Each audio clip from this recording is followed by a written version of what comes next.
2월 27일과 28일로 확정된 제2차 북미 정상회담. 지난해 6월 싱가포르 1차 회담 이후 8개월 반 만에 열리는 베트남에서의 2차 핵 담판. 정치권에서는 환영과 우려의 시각이 교차하고 있습니다. 2차 북미 회담의 목표가 뚜렷해야 한다는 목소리가 커지고 있습니다. 이번 회담의 목표는 한반도 비핵화와 영구적 평화체제 구축. 이 난제가 해결되지 않는 한 우리가 진정 원하는 평화는 없다는 것이 지배적인 의견. 북한의 구체적인 비핵화 조치와 그에 상응하는 미국의 보상 수준을 놓고 벌어지게 될 두 정상 간 세기의 수싸움에 세계의 시선이 또다시 쏠리고 있습니다. 2차 정상회담이 현명한 접점을 찾고 우리가 희망하는 결과로 도출될 수 있을지 기대하면서 잠시 뒤에 보도국의 정치부 김혜령 기자와 2차 북미 정상회담 의제와 전망에 대해 얘기 나눠보겠습니다. 김혜령 기자입니다. 안녕하세요. 네, 안녕하십니까. 예, 지난 6월에 싱가포르 북미 1차 회담 이후에 지금 이제 8개월 반 만이죠. 2차 북미 정상회담 날짜가 27일, 28일 이렇게 이틀간 베트남에서 열리게 됐습니다. 트럼프 대통령이 얘기를 했는데 2차 핵 담판이다. 세계의 수싸움이 될 것이다. 또다시 상당한 관심이 모아지고 있습니다. 네, 지난 1차 회담에서 기대보다 실질적인 성과가 없었다는 지적들이 나온 상황에서 이번 2차 회담 그만큼 무게가 실리고 있습니다. 예. 미국과 북한 각각 목표한 바를 달성해야 하는 회담이니만큼 회담 전까지 밀고 당기는 협상이 쉽지 않을 전망입니다. 가장 원대한 목표, 우리가 원하는 결과는 한반도 비핵화와 영구적 평화체제 구축일 텐데요. 예. 문제는 북한이 구체적인 비핵화 조치에 대해 상응하는 미국의 보상을 바라고 있다는 점입니다. 이런 과정에서 협상과 두 정상 간 만남에 삿바 싸움이 치열할 것이란 관측입니다. 예, 현지 시간으로 지난 5일입니다. 도널드 트럼프 미국 대통령이 워싱턴 DC의 의회 의사당에서 김정은 북한 국무위원장과의 이 베트남 일정을 공개를 했어요. 네, 트럼프 대통령이 밝힌 내용 먼저 들어보시겠습니다. As part of a bold new diplomacy, we continue our historic push. 대담하고 새로운 외교의 일환으로 우리는 한반도의 평화를 향한 역사적인 노력을 계속할 것입니다. 억류됐던 이들이 미국으로 돌아왔고 핵실험은 중단됐으며 15개월 동안 미사일 발사는 없었습니다. 내가 미국 대통령으로 선출되지 않았다면 제 생각에는 잠재적 위협을 지닌 북한과 중대한 전쟁을 하고 있었을지도 모릅니다. 아직 할 일이 많이 남았지만 김정은 국무위원장과의 관계는 우호적으로 유지되고 있습니다. 김정은 위원장과는 오는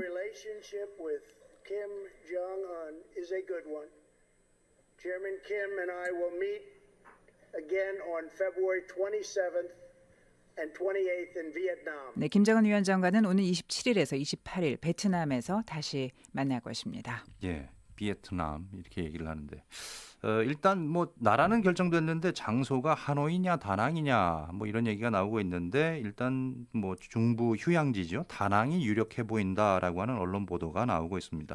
그나저나 이번 회담이 이제 무엇보다도 구체적인 성과가 나와야 하는 거 아니겠습니까? 네, 그렇습니다. 이제 그 이전에 그 장소 얘기 해주셨는데요. 예. 미국은 다낭을 원하고 있고 북한은 베트남의 수도인 하노이를 지금 원하고 있는 것으로 알려지고 있습니다. 예. 미국이 회담 장소로 다낭을 원하는 것은 이곳에서 그 에이펙 정상회담이 과거에 열렸었기 때문입니다. 그래서 이 트럼프 대통령이 여러모로 친숙하게 생각하고 있다라는 점이 꼽히고 있습니다. 예. 또 북한이 하노이를 회담 장소로 원하는 것은요. 이곳에 그 북한 대사관이 있기 때문입니다.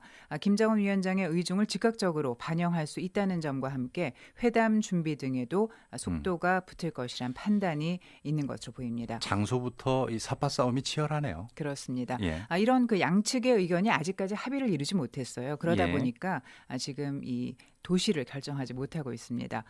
무엇보다 북미가 예비 핵 담판이라고 할 수 있는 실무 협상의 대표를 바꿨고요.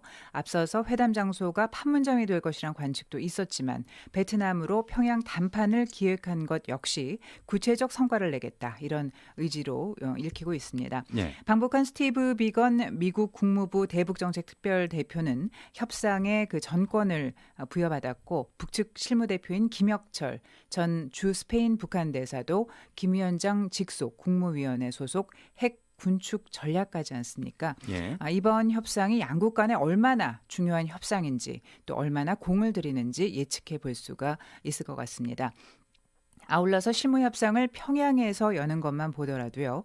북측이 이번 협상과 회담에 거는 절박함을 보여주는 것이기 때문에 이 긍정적인 결과가 나오지 않을까 그렇게 예상들을 하고 있습니다. 비건 대표가 김정은 위원장을 만날지도 관심사인데요. 양무진 북한대학원 대학교 교수의 말 들어보시겠습니다. 저는 왜 북한이 지속적으로 요구해온 제재 완화가 최대 쟁점이 될 것으로 김정은 위원장을 만난 사람들은 구체적이고 실질적인 비핵화 조치의 결단이라는 청신호가 담겨있고 만났다면 일단 이 청신호가 담긴 것이다 이렇게 보고 있네요. 양무진 교수는. 트럼프 대통령이 김 위원장과의 만남 이후에 또 미중 정상회담이 예정돼 있는 것으로 알고 있는데 이 연쇄 회담 가능성 지금 보도가 되고 있지 않습니까? 그러면 그 자리에서 그럼 문재인 대통령이 합류해가지고 4자 정상회담도 가능하지 않을까 뭐 이런 얘기도 나오는 것 같아요. 네, 문 대통령의 그 합류 여부에 관심이 쏠리는 것은요. 이 예. 한 북, 미, 중 사자 정상이 한자리에 모인 자리에서 그 미완의 과제인 종정선언이 이루어질 수 있다라는 그런 관측 때문일 겁니다. 예. 하지만 현재로서는 문 대통령의 베트남행 가능성 높지 않아 보입니다. 청와대 김의겸 대변인은 어제 이와 관련해서 북미 사이의 협상이 어떻게 진행되느냐에 따라 달렸지만 가능성은 높지 않은 것으로 보인다. 이렇게 언급했습니다. 2차 북미 정상회담의 날짜와 장소 확정에 대해선 환영의 입장도 내놓았습니다. 김의겸 청와대 대변인입니다. 진전의 발걸음을 내딛어주기 바랍니다. 베트남은 미국과 총칼을 겨눴던 사이지만 이제는 친구가 되었습니다.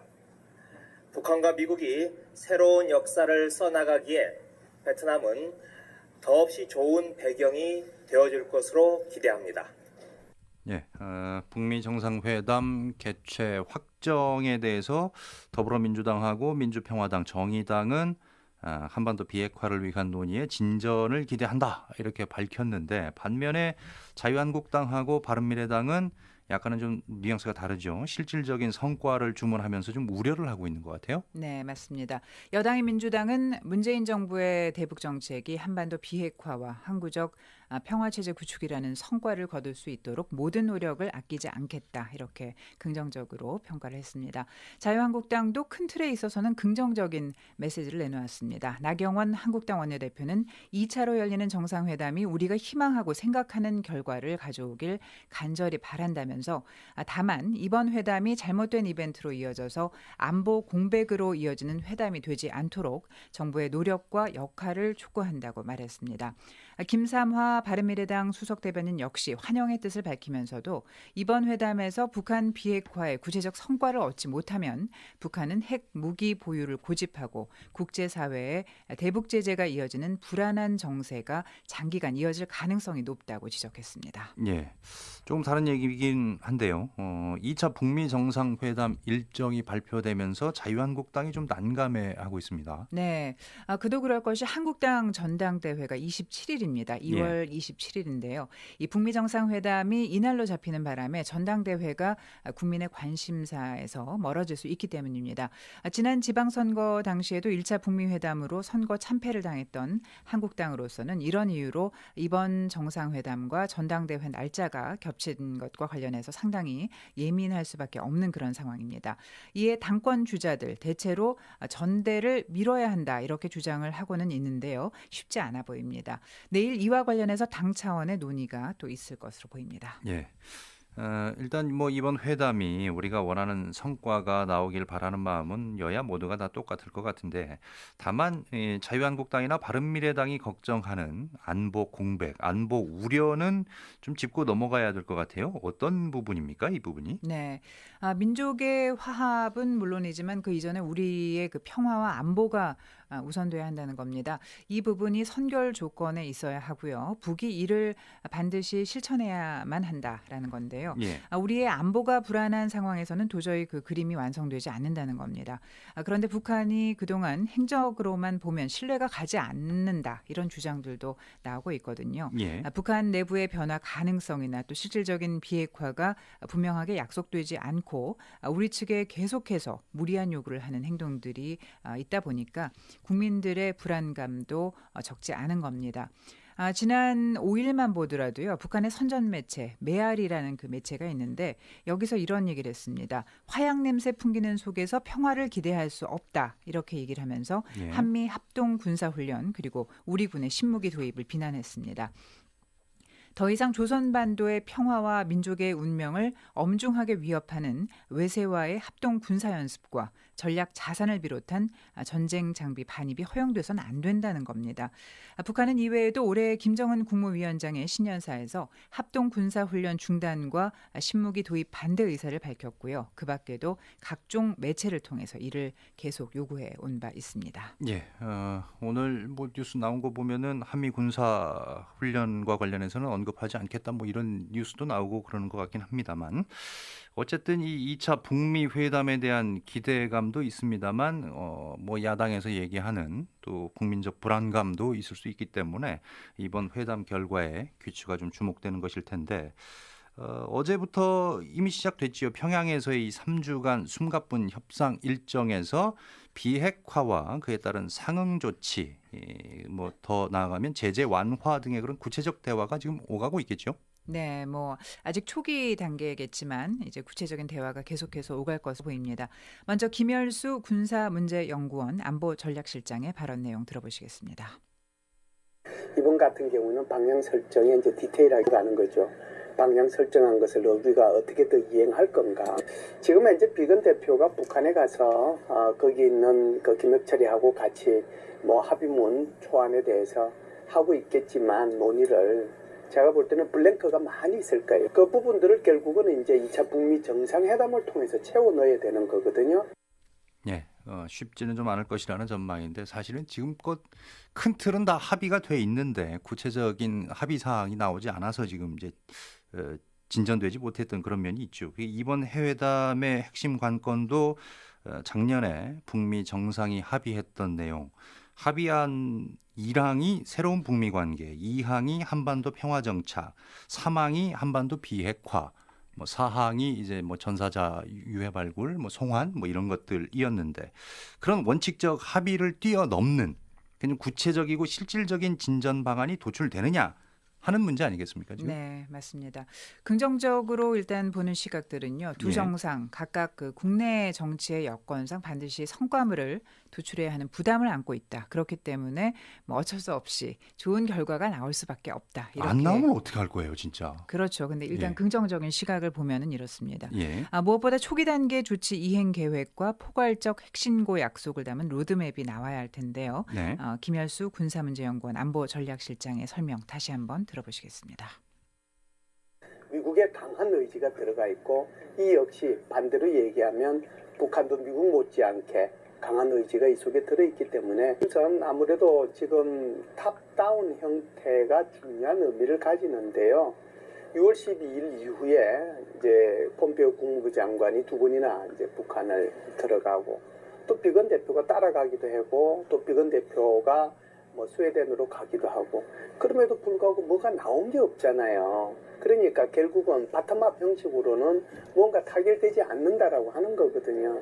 그래서 2차 북미 정상회담이 가지는 가장 큰 의미는 지금 바텀업 방식으로는 안 되고 계속 교착 상태에 있는 이 비핵화 과정을 어떻게 탑다운 형태로 최고의 정상들이 만나서 어떻게 이것을 이제 타결할 건가.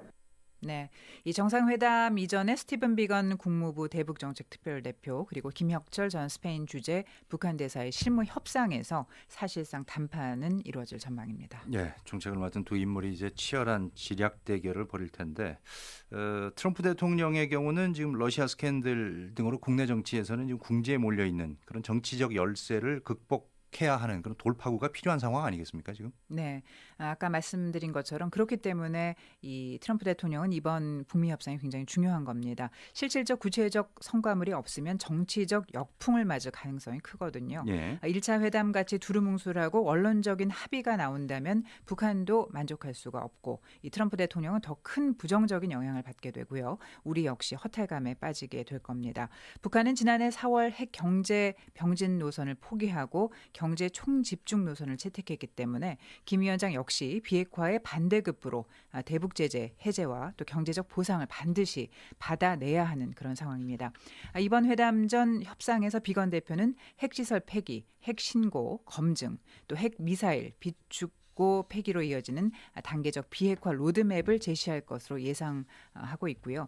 북한이 상응 조치를 전제로 약속한 영변과 그 외 핵시설 폐기 등 비핵화 초기 단계에 집중할 가능성이 커 보입니다. 상응 조치로 북미 간 연락사무소 설치와 종전 선언, 또 평화협정 체결 논의, 대북 투자, 그리고 개성공단 금강산 관광 재개가 거론되고 있는데 전문가들은 북한이 지속적으로 제기해온 제재 완화 요구가 쟁점이라면서 이 부분이 관철될 수 있을지가 관심이라고 입을 모으고 있습니다. 사실상 북한이 제재 완화 없이 영변 핵시설 전면 폐기에 나설지에 대해서는 회의적인 시선이 적지 않기 때문에 이 문제를 넘어설 수 있을지 여부가 이번 회담의 관건입니다. 예. 북미 양측 간의 종전선언 합의 여부도 어떻게 좀 기대를 해볼 수 있을까요? 뭐 청와대는 지금 가능성이 좀 희박한 것으로 보고 있는 것 같은데. 네, 북미 정상회담까지 3주밖에 남지 않은 상황에서 빅딜을 성사시킬 물리적 시간이 부족할 것이란 시각이 많습니다. 김의겸 청와대 대변인은 이와 관련해서 사자 정상의 종전선언은 북미 간 협상이 어떻게 진행되느냐에 달려있다면서도 가능성은 크지 않은 것으로 보인다고 말했습니다. 이런 상황과 환경으로 볼 때 종전선언과 관련해서는 큰 기대는 하지 않는 것이 맞지 않겠느냐 이런 분석 들이 나오고 있습니다. 예, 아무쪼록 이제 우리 정부가 말한 것처럼요. 이번 회담에서는 좀 구체적이고 실질적인 그런 진전의 발걸음이 있었으면 하는 바람입니다. 오늘 KFM 스페셜 보도국 정치부 김혜령 기자와 2월 27일, 28일 열릴 북미 2차 정상회담과 관련해서 내용 짚어봤습니다. 고맙습니다. 감사합니다.